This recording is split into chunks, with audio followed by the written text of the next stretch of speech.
Assalamualaikum warahmatullahi wabarakatuh.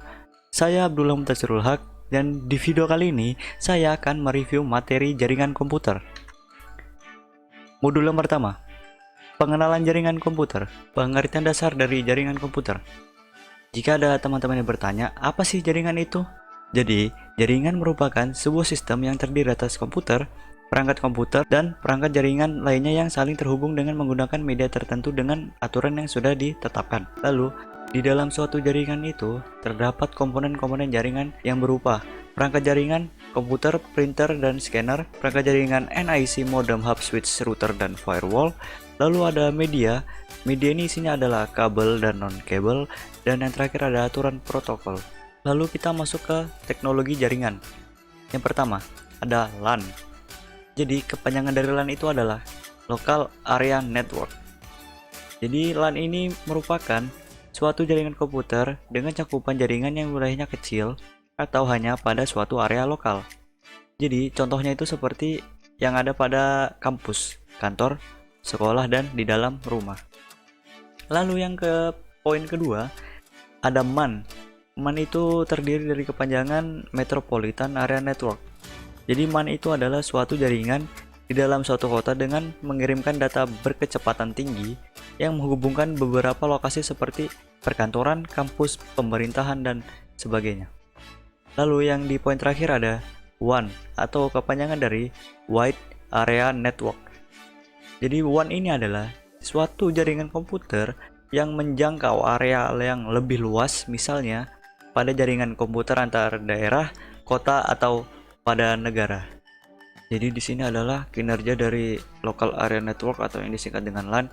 Poin pertama, beroperasi pada area yang terbatas. Poin kedua, koneksi peralatan yang berdekatan. Poin yang ketiga, menyediakan full time koneksi. Dan poin yang terakhir, kendali jaringan di bawah administrasi lokal. Lalu yang kedua ada Metropolitan Area Network atau yang disingkat dengan MAN.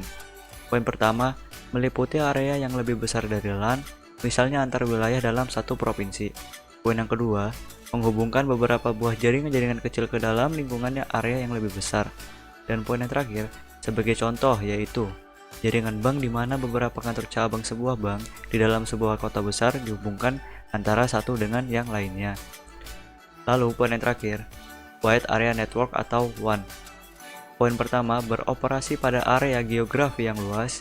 Poin kedua, terdiri dari beberapa jaringan lokal area, beberapa daerah yang saling dihubungkan.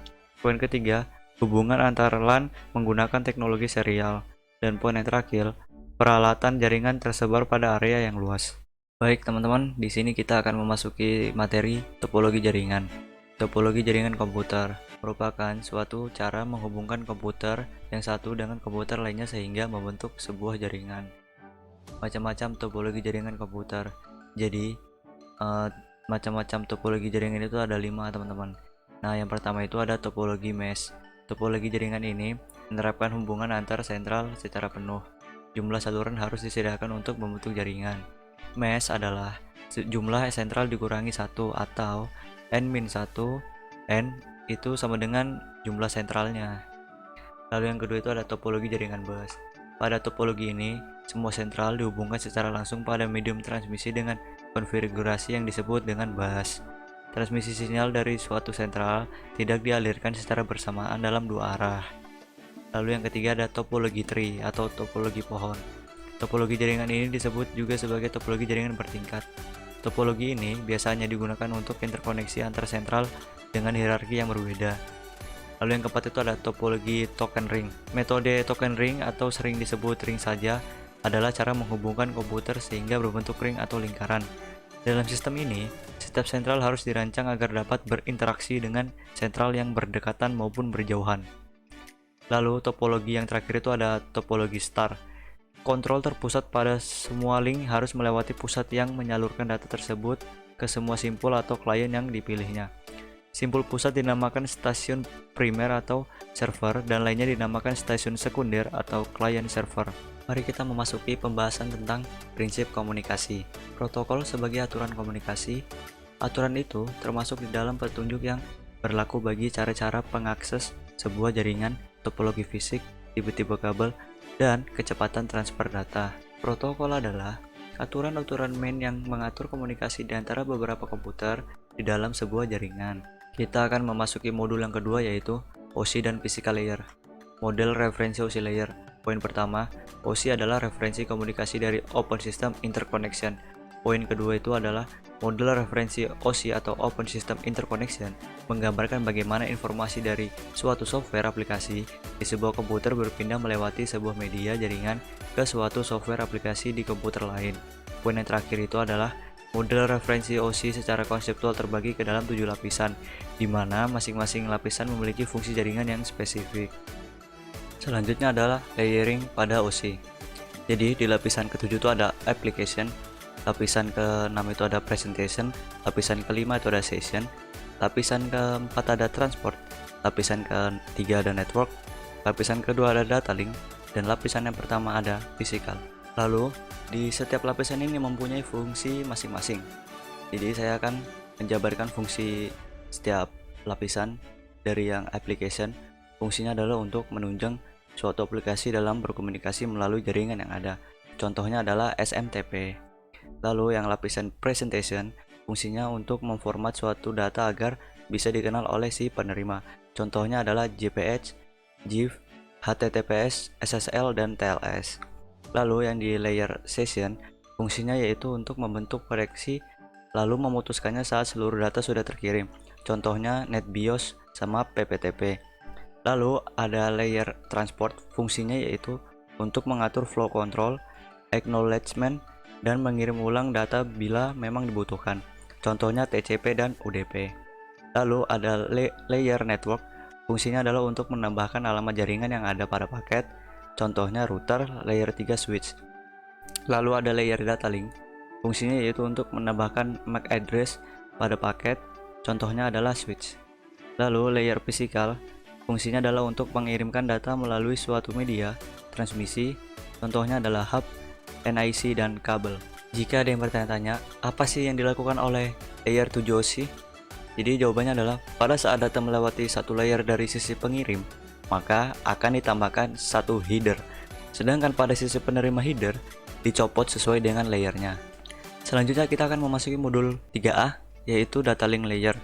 Data link layer merupakan layer 2 pada model OSI, bertujuan menyediakan koneksi antara dua komputer atau host dengan menggunakan pengalamatan secara fisik atau hardware addressing. Komunikasi hanya bisa terjadi jika kedua host atau komputer yang berkomunikasi tahu alamat fisik masing-masing. Pengalamatan secara fisik biasa disebut MAC address. MAC address diambilkan dari ID NIC masing-masing komputer. MAC atau Media Access Control Address. MAC address terdiri dari 48 bit, tetapi biasa ditulis dalam heksadesimal 12 bit. Heksadesimal dengan ketentuan 6 bit sebagai kode pabrik yang ditentukan oleh IEEE, dan 6 bit berikutnya adalah nomor serial peralatan yang dikeluarkan oleh pabrik. Pengiriman data. Untuk melakukan pengiriman data diperlakukan kombinasi antara pengalamatan secara fisik dan pengalamatan secara logik. Pengalamatan secara logik biasa disebut dengan IP address atau nomor IP, berada pada layer network. Nomor IP diperlukan oleh perangkat lunak untuk mengidentifikasi komputer pada jaringan. Namun nomor identitas yang sebenarnya diatur oleh NIC atau Network Interface Card atau kartu jaringan yang juga mempunyai nomor unik. Pengiriman data pada data link layer. Pada Ethernet menggunakan metode Carrier Sense Multiple Access atau Collision Detection atau CSMA atau CD.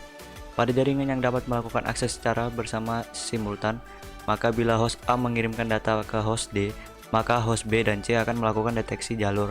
Dan apabila jalur sedang dipakai, maka host B dan C akan menunggu terlebih dahulu.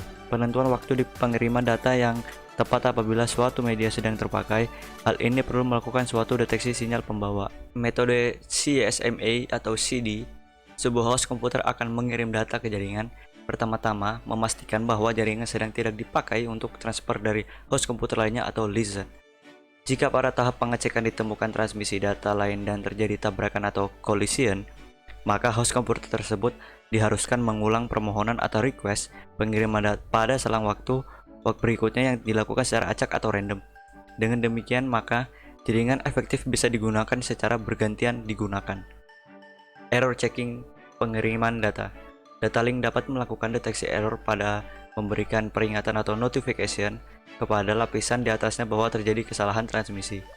Teknik yang digunakan error detection adalah frame check sequence atau FCS dan cyclic redundancy check atau CRC.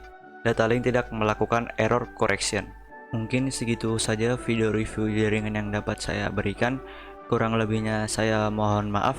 Sampai jumpa di video-video selanjutnya. Terima kasih. Wassalamualaikum warahmatullahi wabarakatuh.